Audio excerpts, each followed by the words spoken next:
도쿄 오사카 교토 거리를 걸으면 왜 그토록 날씬한 사람들이 많은 걸까? 많은 나라들이 비만 문제로 고민하는 가운데 일본은 예외처럼 보인다. 일본인은 선진국 중에서도 가장 마르고 건강한 체형을 유지하는 사람들 중 하나다. 그 이유는 무엇일까? 유전일까? 문화일까? 아니면 아직 세상이 알지 못한 어떤 생활 방식의 비밀일까? 오늘 우리는 일본인이 날씬함을 유지하는 놀라운 이유를 함께 들여다보려 한다. 그 이유들은 아마도 당신의 음식 건강 삶에 대한 생각 자체를 바꿔놓을지도 모른다. 이유 하나. 날씬함은 유전자에서 오는가? 일본인의 날씬한 체형을 두고 많은 이들이 가장 먼저 떠올리는 것은 타고난 체질이라는 말이다.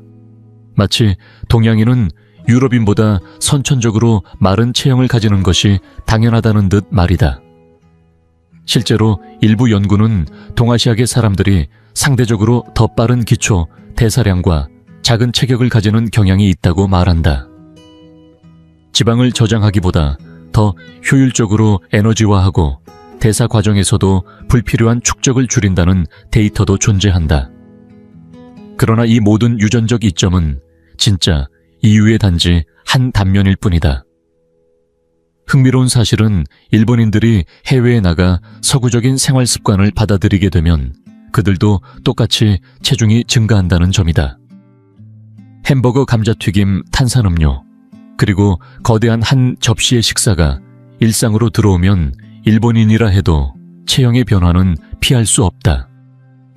결국 타고난 유전자는 출발선일 뿐 진짜 목적지에 도달하게 만드는 것은 생활 방식이다. 날씬함은 특정한 민족에게 주어진 축복이 아니라 일상 속의 선택들이 쌓여 만들어낸 결과다. 그들이 어떻게 움직이고 무엇을 먹으며 어떤 사고방식으로 삶을 대하는지가 곧 몸을 만든다. 일본인의 몸이 가볍고 건강한 이유는 유전보다 습관에 더 가깝다. 오랜 세월 쌓여온 절제질서 전통이 몸매를 가꾼다. 그러니 진정한 비밀은 DNA 속이 아니라 매일 밥상과 걸음걸이, 생활 태도 속에 숨어 있다. 이유 둘, 소식의 미학 작지만 강한 그릇 일본 식사의 가장 큰 특징 중 하나는 작게 나누어진 다양성이다. 하나의 커다란 접시에 모든 음식을 쌓아 올리는 것이 아니라 각각의 재료와 맛을 담은 작은 그릇들이 식탁 위에 정갈이 펼쳐진다. 흰 쌀밥 한 공기 구운 생선 한 조각 제철 채소를 무친 반찬, 따뜻한 된장국, 그리고 입맛을 돋우는 절임류. 이처럼 식사는 단순한 배 채움이 아니라 오감을 일깨우는 조화로운 구성이다. 이러한 식사 방식은 과식을 어렵게 만든다. 여러 그릇을 하나씩 비워나가다 보면 자연스럽게 속도도 늦춰지고 뇌는 충분히 만족을 느낀다.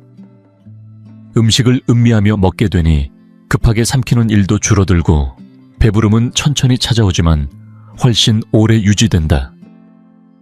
서구 사회에서 흔히 볼 수 있는 거대한 햄버거 한 개와 초대형 탄산음료는 단 한 끼에 하루 권장 칼로리를 넘기기 십상이다. 반면 일본의 소식 식단은 적은 양으로도 균형 잡힌 영양을 전달하며 소화기관에 부담을 주지 않는다. 이러한 식문화는 단순히 배를 채우는 데에 그치지 않는다. 음식 앞에서 겸손해지고 자신의 식탐을 조절하며 사소한 맛조차 귀히 여기는 태도를 길러준다. 작게 나누어 먹는다는 것은 결코 부족함이 아니다. 오히려 그것은 음식과 삶 모두를 더 깊고 오래도록 음미하려는 태도에서 비롯된 생활의 미학이다. 이유 셋, 쌀의 힘 빵은 아니다. 일본인의 식탁을 구성하는 중심에는 언제나 쌀이 있다. 흰 쌀밥은 단순한 주식이 아니라 일본 문화의 뿌리이자 정신이다. 어떤 화려한 소스나 버터도 얹지 않고 그저 뜨거운 증기와 함께 부드럽게 지어진 밥 한 공기는 몸과 마음을 함께 채운다. 이 쌀은 수천 년간 일본인의 몸을 만들어온 영양의 축이며 정신적인 중심이기도 하다. 반면 빵이나 피자처럼 밀가루를 기반으로 한 음식은 전쟁 이후 서구화 과정에서 도입된 외래 요소일 뿐 여전히 주류가 되지 못했다. 빵은 종종 버터, 마가린, 치즈와 함께 섭취되어 지방과 열량을 함께 제공한다. 하지만 쌀은 다르다. 담백하면서도 포만감이 크고 과식으로 이어지지 않는다. 특히 정제되지 않은 상태의 현미나 잡곡은 섬유질까지 풍부해 소화 기능을 도와준다. 지금 이 순간에도 많은 일본 가정에서는 하루 3번 쌀을 먹는다. 아침에 조용히 밥을 지으며 하루를 시작하고 점심엔 도시락에 소박하게 담긴 쌀밥이 중심을 잡아주며 저녁엔 가족이 둘러앉아 밥과 국 반찬으로 하루를 정리한다. 이처럼 쌀은 단순한 음식 재료가 아니라 생활의 리듬이다. 지속적으로 쌀을 섭취한다는 것은 결과적으로 불필요한 지방, 설탕, 인공 첨가물의 섭취를 줄이는 결과로 이어진다. 조용하지만 강한 이 식습관이야말로 일본인의 허리 둘레를 지켜주는 가장 강력한 이유 중 하나이다. 이유넷. 붉은 고기보다 생선 섬나라. 일본의 식탁에 생선이 주인공으로 자리 잡게 된 것은 어찌 보면 자연스러운 일이다. 사방이 바다로 둘러싸인 환경은 수산자원의 풍부함으로 이어졌고 그 덕분에 일본인은 오래전부터 고기보다 생선을 우선해왔다. 아침 식사로는 구운 연어가, 저녁 식사에는 신선한 회나 초밥이 등장하는 모습은 매우 흔한 풍경이다. 생선은 붉은 육류에 비해 훨씬 소화가 쉬우며 포화지방이 적고 단백질은 풍부하다.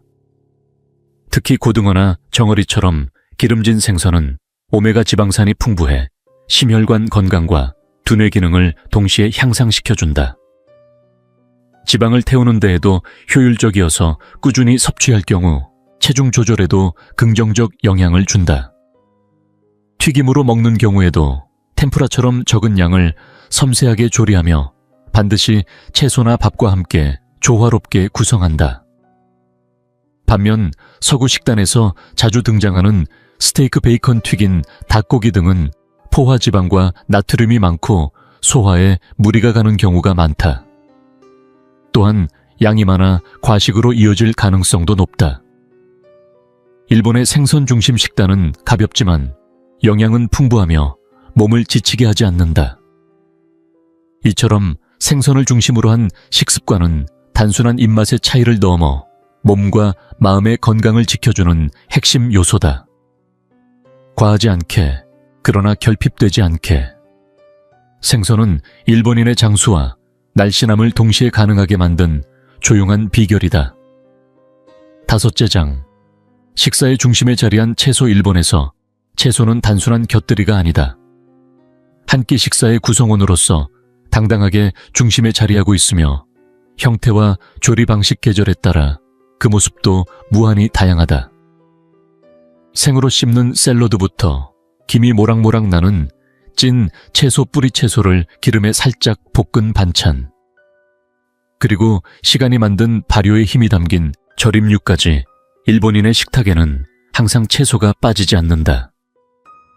따뜻한 된장국조차도 미역이나 파두부와 같은 식물성 재료들로 채워져 단순한 국이 아닌 영양을 가득 머금은 한 그릇으로 거듭난다. 이처럼 끊임없이 섭취되는 섬유질은 몸속의 흐름을 원활하게 돕는다. 혈당은 급격히 오르지 않고 장은 규칙적으로 작동하며 과식을 방지하는 포만감도 오래 지속된다. 더욱이 일본에서는 계절을 따르는 식재료 사용이 일상이다. 봄에는 죽순, 여름엔 오이, 가을엔 버섯, 겨울엔 무처럼 제철 채소를 중심으로 식탁이 구성된다. 자연의 순환과 함께하는 이 식문화는 단지 건강을 위한 선택이 아닌 삶의 감각을 되살리는 미학이다. 간식조차도 다르다. 칩이나 사탕 대신 삶은 완두콩이나 구운 밤, 군고구마 같은 채소 간식이 흔하다. 그 어떤 군것질도 몸을 해치지 않고 자연에 가깝게 돌아가는 형태다. 이런 뿌리 깊은 채소 중심 식문화는 식단 전체의 균형을 맞춰주며 색감, 식감, 영양소의 다양성을 통해 만족감을 더욱 깊게 만든다. 결국 일본인이 날씬하면서도 다양한 음식을 즐길 수 있는 이유는 채소가 단순한 보조가 아닌 식사의 정중앙에 놓여 있기 때문이다. 6째 장, 탄산 대신 녹차라는 선택. 일본에서 녹차는 단순한 음료가 아니다. 그것은 하루의 시작과 끝 식사의 동반자이자 건강한 삶의 상징이다. 편의점과 자판기 어디서든 병에 담긴 녹차를 쉽게 만날 수 있으며 집에서는 물론이고 식당에서도 식사와 함께 무료로 제공된다. 서구 사회에서 탄산음료와 에너지 드링크가 자리를 차지한 것과는 대조적으로 일본에서는 녹차가 당당히 그 자리를 대신하고 있다. 단순히 덜 달아서가 아니다. 녹차가 주는 이점은 실로 다양하고 강력하다. 녹차에는 카테킨과 같은 항산화 성분이 풍부하게 들어있어 세포의 노화를 늦추고 체지방을 서서히 태워주는 효과를 준다. 몸에 수분을 공급하면서도 열량은 거의 없고 설탕이나 인공 성분이 첨가되지 않아 순수한 형태로 몸속을 정화시킨다. 일부 연구에서는 꾸준한 녹차 섭취가 심장 질환의 위험을 낮추고 수명을 연장하는 데 도움을 준다고도 한다. 단순한 기호 음료를 넘어 건강을 마시는 습관인 셈이다. 만약 우리가 매일 마시던 콜라나 밀크쉐이크, 달달한 커피 대신 녹차를 선택한다면 한 달 사이에 줄어드는 열량은 상상 이상일 것이다. 이런 작은 습관이 모여 체중 관리에 큰 변화를 만든다. 결국 일본인이 날씬함과 건강을 동시에 유지할 수 있는 이유는 절대적인 노력보다는 무의식 속에서 자연스럽게 반복되는 선택에 있다. 그중 하나가 바로 녹차다. 7째 장, 하라하치부의 지혜. 일본에는 아주 오래전부터 전해 내려오는 식사 습관이 있다. 바로 하라하치부다. 이는 오키나와 지역에서 비롯된 말로 배가 여든 % 찼을 때 수저를 내려놓는 것을 뜻한다. 배부르다고 느끼기 전에 식사를 멈추는 이 단순한 원칙은 일본인의 몸과 건강을 지켜주는 가장 강력한 무기다. 과식을 피하면서도 필요한 에너지는 충분히 섭취할 수 있는 이 방식은 단순한 다이어트 방법이 아니다. 몸을 존중하는 삶의 태도다. 하라하치부는 칼로리를 계산하거나 금식을 강요하지 않는다. 대신 먹는 이의 내면에 있는 감각에 집중하게 만든다. 충분히 만족했는지 더 이상 먹지 않아도 되는지를 스스로 느끼고 멈추는 것이다.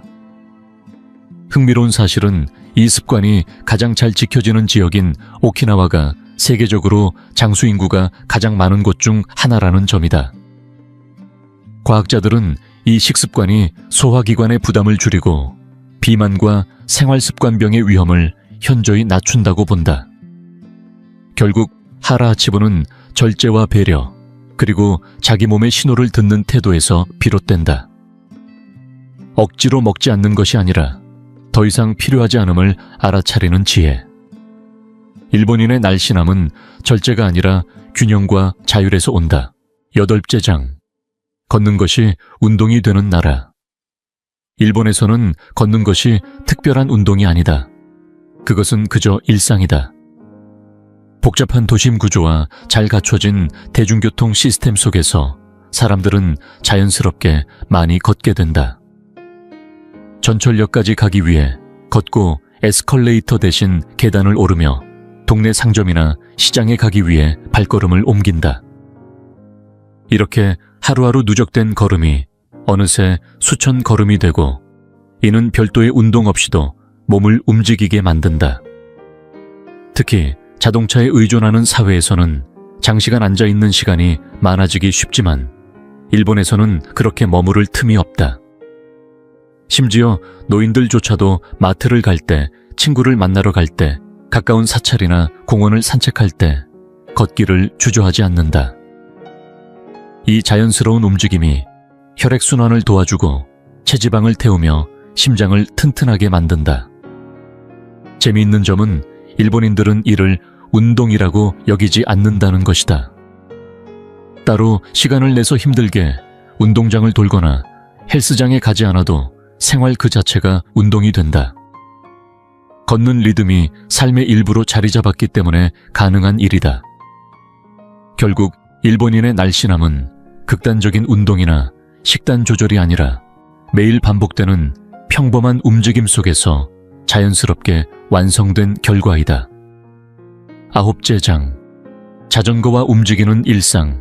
일본에서 자전거는 단순한 탈 것이 아니다.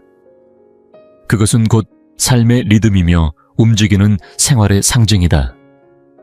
아침이 되면 교복을 입은 학생들이 자전거를 타고 학교로 향하고, 직장인들은 정장 차림으로 페달을 밟으며 전철역까지 이동한다.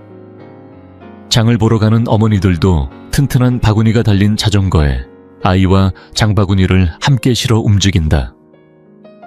자전거는 일본 거리 어디에서나 볼 수 있는 가장 흔하면서도 가장 효율적인 이동수단이다. 서구에서 자전거가 주말 취미나 운동의 수단으로 여겨지는 반면 일본에서는 그것이 곧 교통이자 생활의 일부다. 특별히 땀 흘리는 고강도 운동을 하지 않아도 이 저강도의 반복된 움직임은 하루 종일 몸을 활성화시킨다. 지방을 태우고 순환을 돕고 근육을 자연스럽게 단련시킨다. 자동차에 장시간 앉아있는 것 자체가 체중 증가의 원인이 되는 시대에 자전거는 그 흐름을 거스르는 가장 현명한 도구가 된다. 도시 곳곳에는 자전거 도로가 잘 마련되어 있고 자전거 주차장도 넉넉하게 준비되어 있어 안전하게 이동할 수 있다. 한적한 마을에서는 걷는 것보다 빠르고 대중교통보다 효율적인 이동수단이 되기도 한다. 이처럼 일본인의 하루는 자전거로 시작해 자전거로 마무리된다. 운동을 별도로 계획하지 않아도 몸은 끊임없이 움직이고 활동량은 자연스럽게 쌓인다. 몸을 만들기 위해 체육관에 의존할 필요가 없다. 일본인에게는 삶 그 자체가 운동이며 이 움직이는 생활 양식이 날씬함과 건강함을 지켜주는 가장 큰 원동력이다. 10째 장. 급식으로 배우는 건강 습관. 일본의 학교 급식은 단순한 한 끼 식사가 아니다. 그것은 아이들에게 건강과 규율을 가르치는 교육의 장이다. 피자, 감자튀김, 가공된 간식이 가득한 일부 나라의 급식과는 다르게 일본 학교에서는 영양사들이 균형 있게 설계한 식단이 제공된다.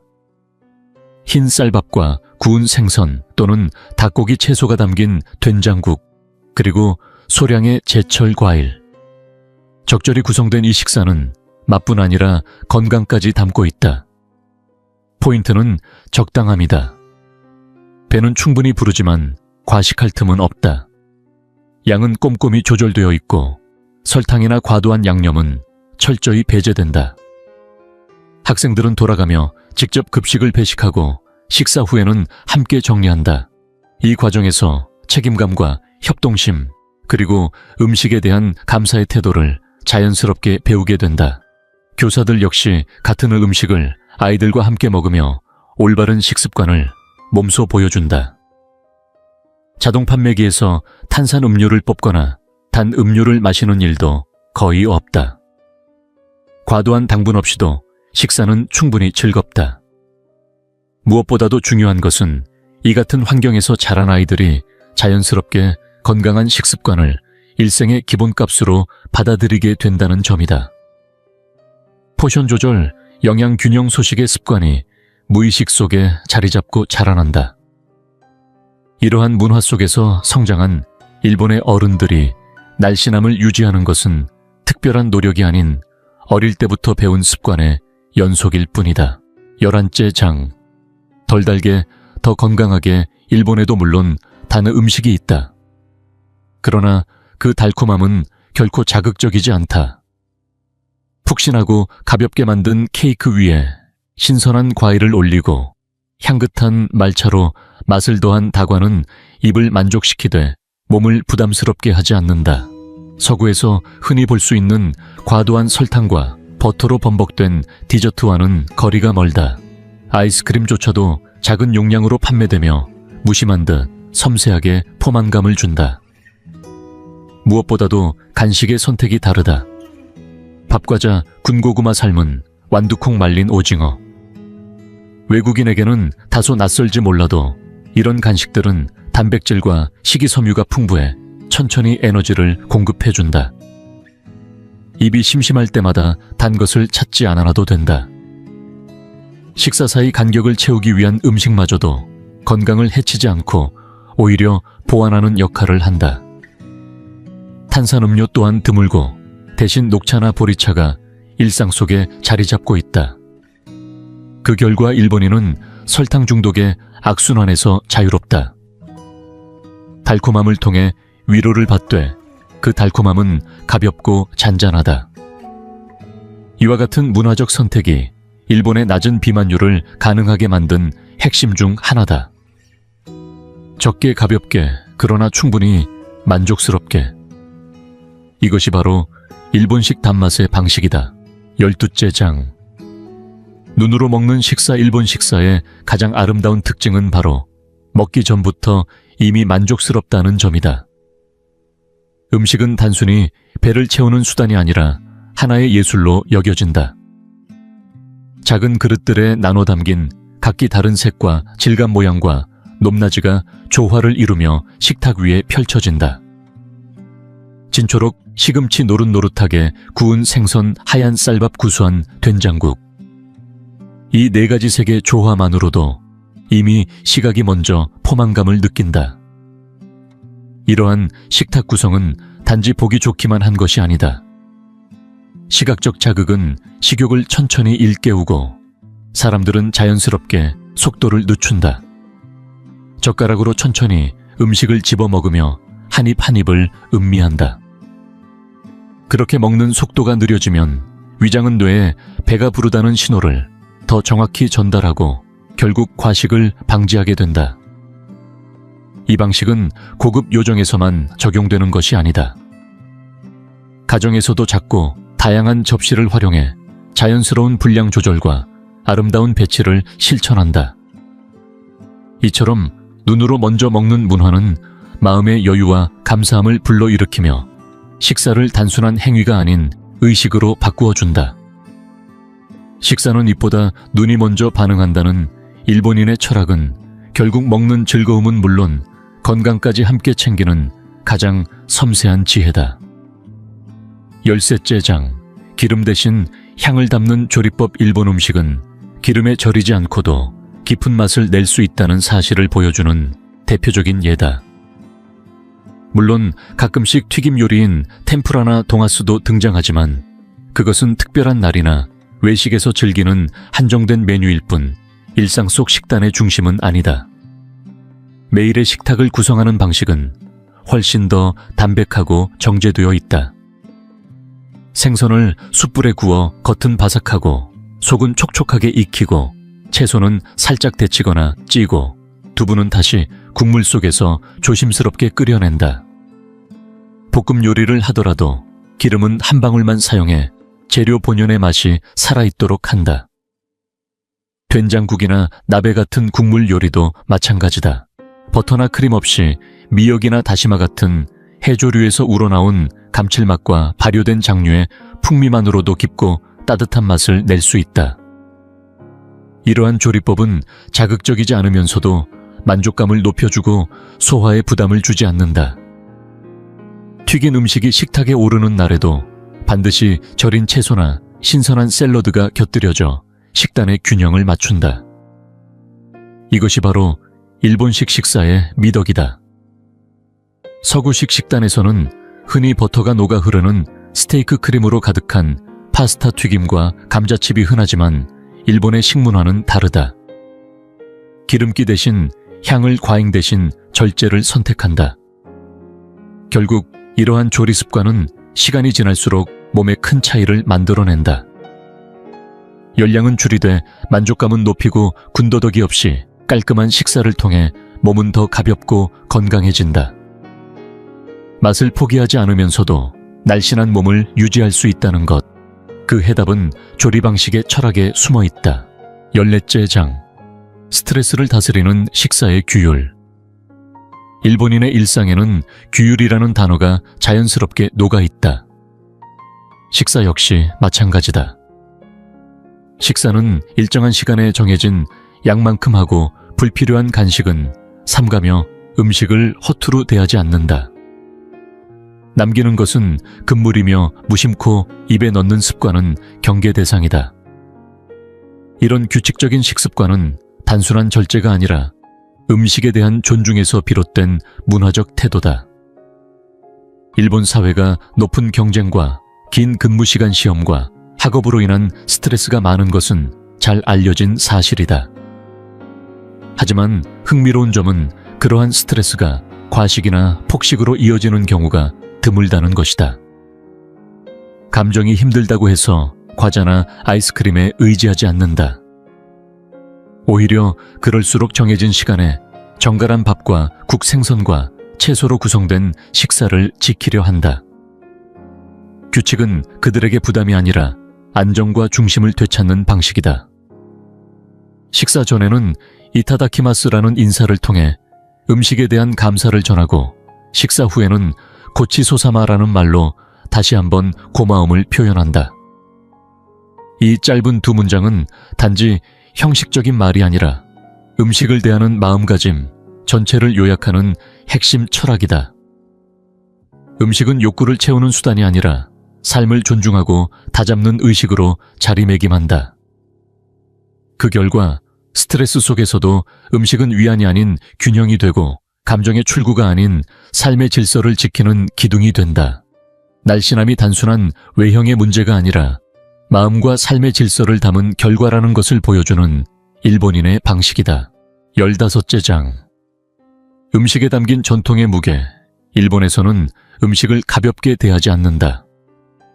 그들에게 한 끼 식사는 단지 배를 채우는 일이 아닌 농부와 요리사 자연과 계절에 대한 감사의 표현이며 삶의 전통을 이어가는 중요한 통로다.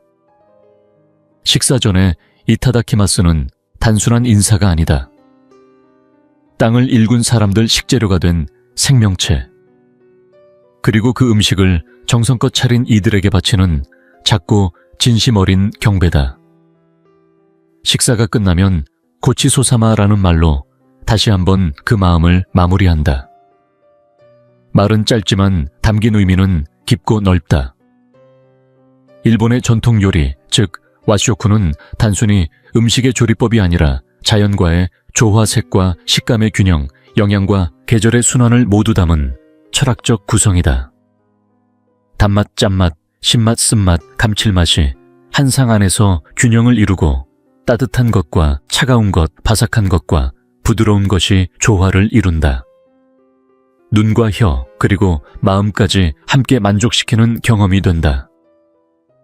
이러한 전통은 과식과 낭비를 멀리하게 만든다. 음식은 언제나 귀하고 남김없이 먹는 것이 당연하며 천천히 음미해야 하는 대상이다. 배가 불러서 그만 먹는 것이 아니라 그 음식이 가진 이야기를 다 들었기 때문에 수저를 놓는다. 음식이 존중받을 때 사람도 자신을 아끼게 되는 법이다. 그 결과 일본인은 무의식적으로도 음식을 조심스럽게 대하고 과도하게 섭취하지 않으며 음식과의 건강한 관계를 오래도록 유지한다. 날씬함은 이처럼 수백 년을 이어온 식문화와 마음가짐이 자연스럽게 만들어낸 결과인 것이다. 16째 장. 빨리 먹지 않는다는 고요한 선택. 일본의 식사는 언제나 느리다. 그리고 그 느림은 단순한 속도가 아니라 음식을 대하는 태도 그 자체다. 젓가락이라는 도구는 자연스럽게 한 번에 집을 수 있는 양을 줄이고 입으로 가는 시간을 길게 만든다. 그 과정에서 우리는 음식의 온도, 질감, 향, 그리고 맛의 미묘한 변화들을 느끼게 된다. 빨리 먹으면 배가 불렀는지도 모른 채 더 먹게 된다. 위가 포만감을 뇌에 전달할 시간조차 없이 식사는 끝나고 결과적으로는 과식과 소화불량으로 이어진다. 반면 일본 식문화는 한 입 한 입을 천천히 음미하며 먹는 데 집중한다. 생선 한 조각, 된장국 한 숟갈, 절임 반찬 한 점. 그 모든 것이 입속에서 조심스럽게 해체되고 기억된다. 가족이 함께하는 식사 자리에서도 서두르지 않는다. 함께 음식을 나누며 이야기하고 웃으며 천천히 수저를 든다. 외식 문화조차도 음식의 리듬을 중심으로 흐른다. 패스트푸드 문화가 점차 확산되고는 있지만 여전히 일본인들은 천천히 먹는 것을 예의이자 지혜로 여긴다. 이 고유한 식사 습관은 결국 열량을 조절하고 식사의 질을 높이며 몸과 마음 모두를 가볍게 만든다. 날씬함이란 속도를 줄이는 데서 시작된다. 빠르게 먹는 세상 속에서 일본인은 일부러라도 천천히 살고 천천히 먹고 천천히 자신을 아낀다. 17째 장, 사회적 시선과 날씬함의 기준. 일본에서는 몸매에 대한 인식이 단순히 개인의 취향이나 선택으로만 형성되지 않는다. 그것은 사회 전체가 공유하는 일종의 규범이며 일상 곳곳에서 조용히 영향을 미친다. 대형 사이즈 옷이 흔한 서구와 달리 일본의 대부분의 의류 매장은 날씬한 체형을 기준으로 옷을 제작하고 진열한다. 이는 곧 사람들에게 건강한 체형이 사회적으로 기대되는 표준임을 암묵적으로 각인시키는 역할을 한다. 대중의 시선은 슬림함을 단지 미의 기준으로만 보지 않는다. 그것은 자기 관리, 절제력 건강에 대한 태도를 반영하는 것으로 여겨진다. 이러한 문화 속에서 사람들은 자연스럽게 식사량에 민감해지고 운동이나 생활 습관에 더 신경을 쓴다.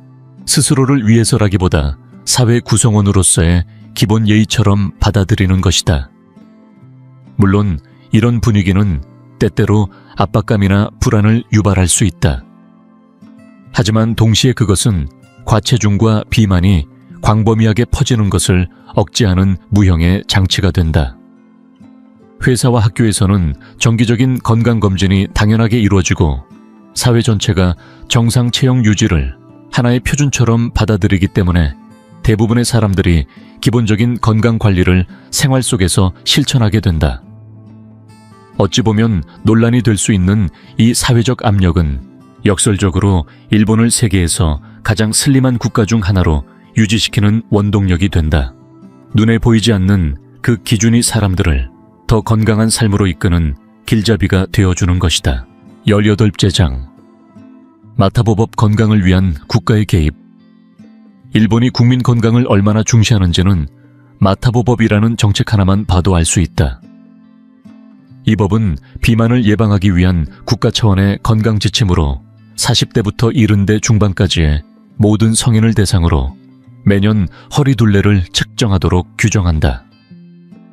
일정 수치를 넘기면 단순히 숫자를 통보하는 데서 끝나지 않고 생활습관 교정 상담이나 영양교육 맞춤형 권고가 이어진다. 이 법은 20세기 후반 이후 급격히 늘어난 생활습관병, 특히 당뇨병과 심혈관 질환의 증가에 대응하기 위한 전략적 조치였다. 외부에서는 이 제도를 과도한 간섭이라 비판하기도 하지만 일본 내에서는 이를 조기 개입을 통한 예방으로 이해하고 수용하는 분위기가 강하다. 사람을 벌주는 것이 아니라 더 나빠지기 전에 도와주는 방식이라는 점에서 긍정적인 평가를 받고 있다. 매년 반복되는 허리둘레 측정은 단순한 수치 기록이 아니다. 그것은 내 몸을 다시 돌아보는 시간, 그리고 국가와 사회가 함께 건강을 지키는 약속이다. 마타보법은 몸을 단속하려는 법이 아니라 삶의 질을 보호하는 장치로 기능한다. 그 결과 일본은 세계적으로 낮은 비만율을 유지하고 있으며 국민 개개인도 스스로의 건강을 사회 전체의 책임처럼 여기는 분위기를 형성했다. 날씬함은 개인의 선택이지만 그 선택을 국가가 뒷받침해 줄 때 비로소 지속 가능한 건강 문화가 자리 잡는다. 19째 장, 나이 들수록 빛나는 일본의 노년. 일본의 노인들은 숫자로만 오래 사는 것이 아니다. 그들은 실제로 살아있는 시간을 활기차게 보내며 나이가 들어도 여전히 몸은 날씬하고 마음은 생기 있다. 특히 오키나와 지역은 전 세계적으로 장수 인구가 가장 많은 지역 중 하나로 유명하다. 하지만 그들이 단지 오래 사는 것이 아니라 어떻게 사는가에 주목해야 한다. 그들의 식단은 매우 단순하면서도 영양이 밀도 있게 구성되어 있다. 두부 다시마, 고구마, 녹색 채소 등 식물성 중심의 식단에 적은 양의 생선이나 살코기만이 곁들여진다. 조리법은 복잡하지 않지만 섭취되는 모든 음식에는 계절과 자연 전통이 배어 있다. 무엇보다도 가공식품을 피하고 과식하지 않으며 음식과 몸 사이에 적당한 거리를 유지한다. 또한 그들의 삶은 멈추지 않는다. 텃밭을 가꾸고 매일 일정한 거리를 걷고 가족과 이웃과의 관계를 지속적으로 이어나간다. 이 일상적인 움직임이 근육과 관절을 유지시키고 마음의 활력을 잃지 않게 해준다. 그들에게 날씬함은 단지 외모가 아니라 독립적으로 살 수 있는 에너지의 저장소이자 건강한 노년의 바탕이다. 노인은 약해져야 한다는 편견을 깨고 오히려 나이가 들수록 더 단단해지는 삶의 모습을 보여주는 이들이 바로 일본의 노년 세대다. 그들은 말없이 증명한다. 오래 사는 것보다 중요한 것은 어떻게 살아내느냐 하는 사실을 말이다. 20째 장. 세상이 배울 수 있는 일본의 비밀. 일본인의 날씬함은 어떤 기적의 약이나 최신 유행 다이어트 때문이 아니다. 그것은 오랜 세월 동안 문화와 규율 균형을 중심으로 자연스럽게 쌓여온 삶의 방식에서 비롯된다. 그들에게 식사는 절제가 아니라 예의이며 운동은 억지로 하는 활동이 아니라 일상의 연장이다. 적은 양을 다양하게 먹고 제철 채소를 중심으로 식단을 꾸리며 걷고 자전거 타는 습관이 몸속에 깊이 새겨져 있다. 그 어떤 유행어도 붙지 않지만 이 모든 습관은 결국 건강이라는 결과로 이어진다. 많은 나라들은 오늘은 저탄고지, 내일은 간헐적 단식처럼 끝없이 다이어트 방법을 바꾸며 살고 있다. 그러나 일본은 오히려 변하지 않는 방식을 통해 건강을 유지한다. 식사는 몸을 위한 영양 섭취이며 운동은 체중 감량을 위한 도구가 아니라 삶을 가꾸는 리듬이다. 음식에 대한 감사는 남기지 않는 습관으로 이어지고 그 절제는 곧 몸의 균형을 만들어낸다. 여기서 우리가 배울 수 있는 가장 큰 교훈은 분명하다. 날씬함과 건강은 극단적인 절제에서 나오는 것이 아니다. 오히려 하루하루 반복되는 작고 단순한 습관들 속에서 오랜 시간 유지될 수 있는 건강이 만들어진다. 이 단순한 진리를 일본은 조용히 그러나 강하게 증명하고 있다. 만약 전 세계 사람들이 일본의 방식 중 단 몇 가지만이라도 실천한다면 어떨까? 식사량을 조금만 줄이고 채소 섭취를 늘리고 탄산 대신 따뜻한 차를 마시며 걷는 시간을 조금만 더 확보하는 것. 그렇게 하루를 쌓아간다면 비만율은 줄어들고 건강 수준은 올라가며 삶의 질은 눈에 띄게 달라질 것이다. 결국 일본은 우리에게 알려준다. 날씬한 몸은 억지스러운 제한에서 오는 것이 아니라 지속 가능한 습관과 사려 깊은 선택에서 온다는 것을 말이다. 급하게 고치려 하지 말고 오래도록 유지할 수 있는 길을 선택하라는 조용한 조언이 담겨 있다. 오늘 당신은 일본의 어떤 습관부터 시작할 수 있을까?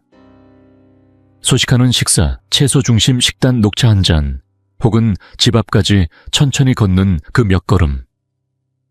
댓글로 여러분의 선택을 공유해 주세요. 그리고 도움이 되셨다면 좋아요와 구독 알림 설정으로 다음 이야기에서 다시 만나요.